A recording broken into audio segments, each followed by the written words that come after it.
साड़ी मिली भारी और नाश्ते में करते हो तुम रोज टोसी और थारी। तो गाड़ी मिली माड़ी मिली साड़ी मिली भारी नाश्ते में करते हो तुम रोज टोसी और थारी। हर मटन चिकन मच्छी बिरयानी की है भारी ये सब मेहरबानी रंग राजा मेरे भीम की है सारी। तो रातों की कहानी सितारों ने लिखी। अच्छा रातों की कहानी सितारों ने लिखी फूलों की कहानी बहारों ने लिखी। हम नहीं है किसी के गुलाम हम नहीं है किसी के गुलाम क्योंकि हमारी कहानी बाबा साहब ने लिखी। क्या बात है ऐसे जिस सभा में दलितों की भली दूरी गतिया ए भैया अरे इनके आदत नहीं सुधरी। अच्छा तो अब ही ना हुई इनके दतिया नहीं सुधरा था भाई। हमारे बहिनी लोग बैठी यहाँ शुद्ध पलस आसकी बहुत खाली और मेरे बाबू लोग है ना जैसे पता नहीं 55। अरे भाई ऐसे कुछ नहीं है कि मेरी लोग ठीक ठाक है तबे बढ़िया है बाबू लोग बढ़िया है।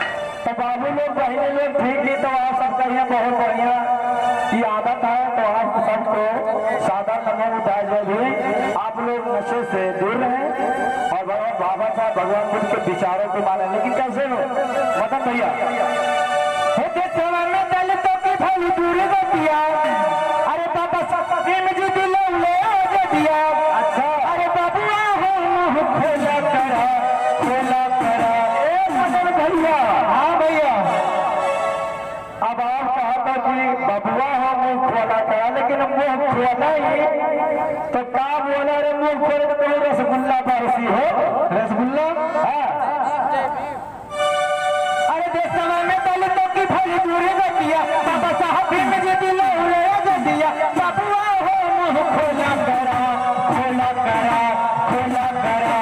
कहीं सजा भीम बोला करा भीम बोला करा कहीं सजा भीम बोला करा कहीं सजा भीम बोला करा कहीं सजा भीम बोला करा कहीं सजा भीम बोला करा। होते सवाल दलितों की भली दूरी दिया बाबा साहब भीम जी दिलो ले दिया। बबुआ हो मुँह खोला करा कहीं सजा भीम बोला करा कहीं सजा भीम बोला करा कहीं सजा भीम बोला करा कहीं सजा भीम बोला करा।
लेकिन ये कैसे पढ़ाई पड़ी है कैसे पढ़ाई पड़ी है लड़का मांगे ये पापा अभी ना ये तो कहता है ये बच्चा आज ना तो कल।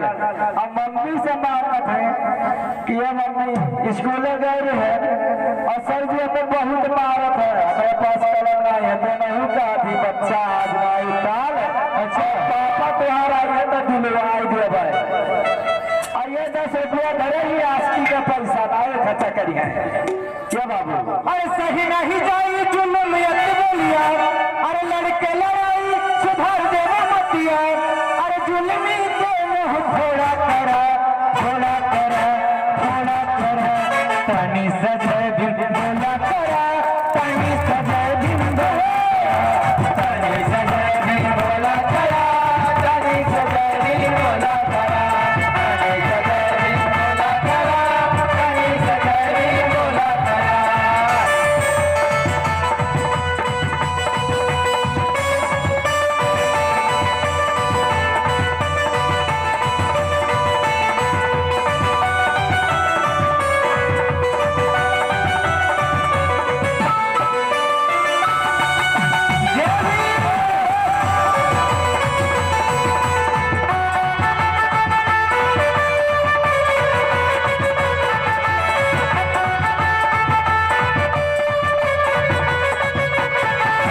और कवि ने गीत के दूसरे लाइन में स्पष्ट किया है कैसे? बनते हैं शेर लेकिन बकरी सी चाल है, बनते हैं शेर लेकिन बकरी सी चाल है, बकरी की चाल है, बकरी की चाल है, कहते आजाद पर गुलामी जैसी हाल है, कहते आजाद पर गुलामी जैसी हाल है, कहते आजाद पर गुलामी जैसी हाल है, बनते हैं शेर लेकिन बकरी सी चाल है, कहते आजाद पर गुलामी जैसी हाल है। ये बाबू कहना है कैसे कि हमारा समाज आज हम देखते हैं कि अगर हमारा समाज का लड़का अगर नौकरी पा जाता है, जब तक वो नौकरी यानी सर्विस में रहेगा, जब तक बाबा साहब को भूला रहेगा, जब वो बुढ़ाई जाए ना तो बाबा साहब याद नहीं है। अच्छा, तो वही बात कहने की कोशिश कवि ने इस गीत में स्पष्ट किया है।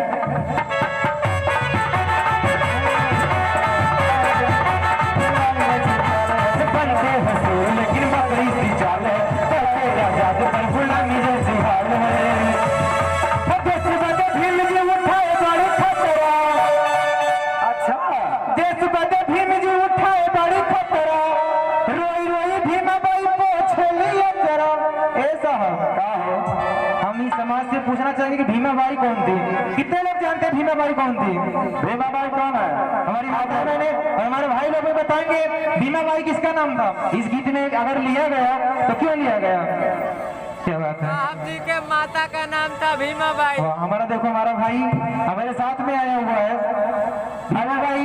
ए मदन भैया उनके नए बने ये नाटक करिए कि इनके डिपार्ट का बनाया हुआ है सिखाया है। अच्छा ये सब क्या ना बतावत है। चलो ठीक है कोनो बात नहीं, लेकिन आप लोग जान ले बता दे आप लोग याद रखेंगे भीमा बाई बाबा साहब की माता जी का नाम था, आप लोग ध्यान रखेंगे। भीम जी उठाए बड़ी खतरा, रोई रोई भीमा बाई पोछे लिया जरा। अच्छा कूद नवाना भूला करा भूला करा भूला करा, तनी सजाए दिन बोला करा, तनी सजाए दिन बोला करा, तनी सजाए दिन बोला करा, तनी सजाए दिन बोला करा, तनी सजाए दिन बोला करा, तनी सजाए दिन बोला करा।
तो कोई चिल्लाकर चला गया, कोई जीकर चला गया तो कोई चिल्लाकर चला गया, एक अछूत का स्कूल के बाहर खड़ा रहा और इस भारत देश का संविधान बनाकर चला गया, बनाकर चला गया। तो कहना है दुनिया के देश में भारत महान है,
बात है, लेकिन लग रही है हमारी आवाज